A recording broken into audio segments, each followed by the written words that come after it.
एक गांव में सुरेश नाम का एक व्यक्ति अपने माता पिता के साथ रहा करता था। उसे पानी पूरी खाना बहुत पसंद था। लोगों को पानी पूरी खाने के लिए दूसरे गांव जाना पड़ता था।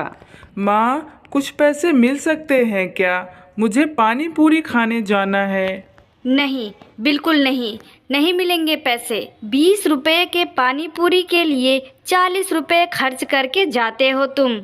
और कर भी क्या सकते हैं माँ, इस गांव में पहाड़ों के सिवा और कुछ भी नहीं है। सुरेश अपनी माँ से यह बात कह ही रहा होता है, तभी उसके पिता वहाँ आ जाते हैं। बेटा, तुम जब देखो पानी पूरी की ही बात करते रहते हो। यह सब छोड़कर कोई काम धंधा क्यों नहीं कर लेते? मेरे हाथ खेती कर कर के घिस चुके हैं। हाँ पिताजी, मैं कोई ना कोई काम अवश्य ढूंढ लूँगा। जब देखो तब मुझे ताना देते रहते हैं। अच्छा ये सब छोड़ो, मुझे कुछ पैसे दे दो। मुझे पानी पूरी खाने सुभाष नगर जाना है। बेटा, तुम कब सुधरोगे? इतना कहकर सुरेश के पिता पानी पूरी खाने के लिए उसे 50 रुपए देते हैं। वह एक बड़े से पेड़ के नीचे जाकर अपने दोस्त रोहन का इंतजार करने लगता है। रोहन थोड़ी ही देर में वहां पहुंच जाता है। क्या हुआ? तुम इतने चिंता में क्यों लग रहे हो? अब क्या बताऊं रोहन, माँ और पिताजी काम करने के लिए दबाव बना रहे हैं। मैं काम तो करना चाहता हूँ, पर कोई ढंग का काम मिले तब ना। बात तो सही कह रहे हो। अब मुझे ही देख लो, इतने दिन से काम ढूंढ रहा हूँ पर कोई काम ही नहीं मिल रहा है। खैर ये सब छोड़ो, जल्दी चलो वरना हमारी बस छूट जाएगी। सुरेश और रोहन दोनों ही पानी पूरी खाने के लिए निकल जाते हैं। दूसरी ओर गांव का लालची जमींदार अपने कामगार गुल्लू को बुलाता है। बताइए, क्या काम आ गया मालिक? मैं कोई नया व्यापार करना चाहता हूँ। बताओ, इस गांव में ऐसा क्या नहीं है जो मैं लोगों को दे सकूं और उनसे मोटे पैसे ऐंठ सकूं। मुझे ज़्यादा कुछ पता नहीं है, पर हाँ मालिक, गांव के कुछ लोग पानी पूरी खाने दूसरे गांव में जाते हैं। सिर्फ पानी पूरी खाने के लिए दूसरे गांव जाते हैं। अब आएगा मजा। सुनो गुल्लू, कल से पानी पूरी बेचना शुरू कर दो। पर हाँ, याद रहे, पानी पूरी 50 रुपए प्लेट ही बेचना। पर बगल के गांव में तो सिर्फ 20 रुपए की पानी पूरी मिलती है। हाँ तो हम 50 रुपए का ही देंगे। अब जाओ, ज्यादा सवाल जवाब मत करो, जाकर पानी पूरी बेचने की तैयारी करो। अगला दिन होते ही रोहन और सुरेश एक बार फिर से उसी पेड़ के नीचे मिलते हैं। और सुरेश, चल फिर से पानी पूरी खाने चलते हैं। हाँ हाँ चलो, नेकी और पूछ पूछ। जैसे दोनों पानी पूरी खाने जा ही रहे होते हैं, उन्हें एक जगह भीड़ दिखाई देती है। अरे, यहाँ इतनी भीड़ क्यों है? चलो चलकर देखते हैं। जैसे ही वह वहां पर पहुंचते हैं, उन्हें गुल्लू पानी पूरी बेचते हुए नजर आता है। अरे वाह, ऐसा लगता है ऊपर वाले ने हमारी सुन ली। सही कहा तुमने। रोहन पानी पूरी का भाव पूछता है। भाव सुनकर दोनों हक्का बक्का रह जाते हैं। 50 रुपए? इतना ज़्यादा? बगल के गांव में तो सिर्फ 20 रुपए में ही पानी पूरी मिल जाती है। उतने में गांव का जमींदार वहां आ जाता है। हाँ तो वहीं जाकर खा लो ना पानी पूरी, हमने कब मना किया है? वैसे भी वहाँ पर जाने में भी 50 रुपए लगते हैं ना, उतने में ही यहाँ खा लो, क्या दिक्कत है? अच्छा, तो यह आपकी दुकान है। तभी मैं सोचूं यह इतने में पानी पूरी क्यों बेच रहा है। कोई बात नहीं, हम भी अपना पानी पूरी का ठेला लगाएंगे और सबको 20 रुपए में ही देंगे। जाओ जाओ, गांव में एक मैं ही हूँ जिन्हें लोग पानी पूरी की पूरी बना कर देते हैं। जरा मैं भी तो देखूं तुम दुकान कैसे खोलते हो। तुमने जोश जोश में कह तो दिया, पर हम पूरी का बंदोबस्त करेंगे कैसे? हमें कुछ न कुछ तो करना ही पड़ेगा, वरना यह जमींदार लोगों से ऐसे ही पैसे ऐंठता रहेगा। दोनों बात कर ही रहे होते हैं, तभी एक बूढ़ा व्यक्ति थकी हुई हालत में उनके पास आया। पानी, पानी, कोई मुझे पानी दे दो।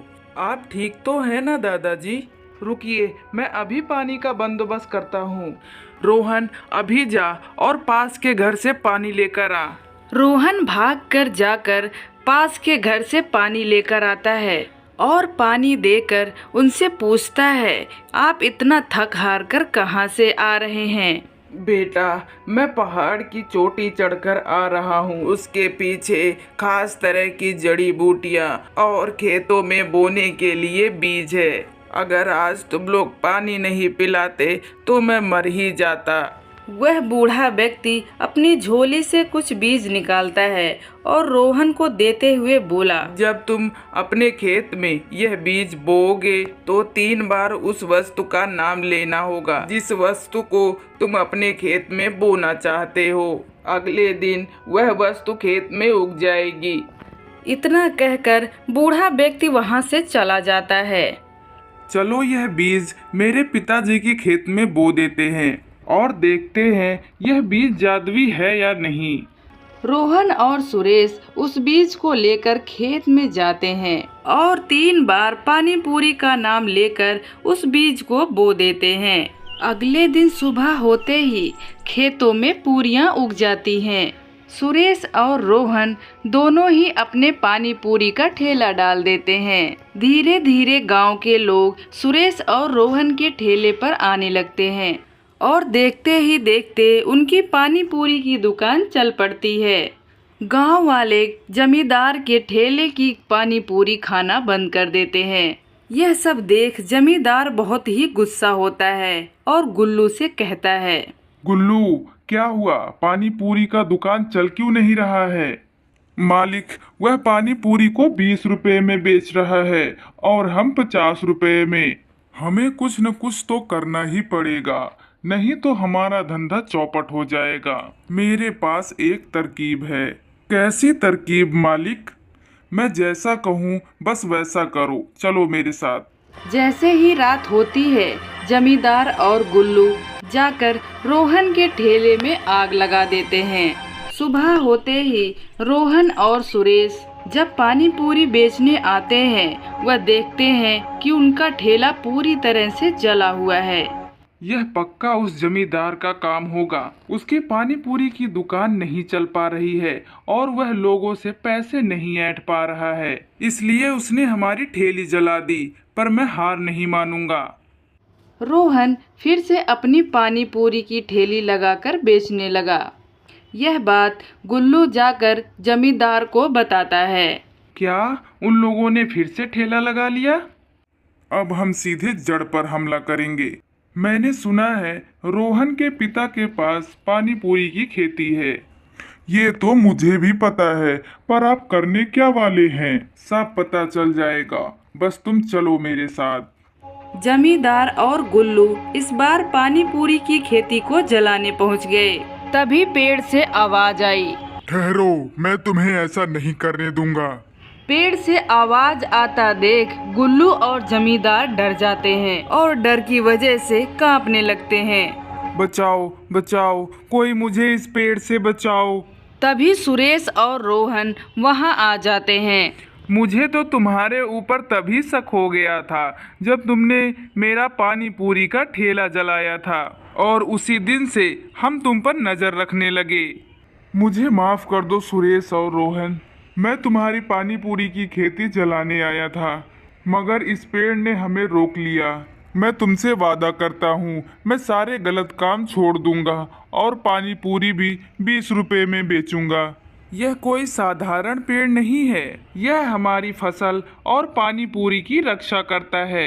आपको अपनी गलती पर पछतावा है, हमारे लिए इतना ही बहुत है। सुरेश और रोहन जमींदार और गुल्लू को माफ कर देते हैं।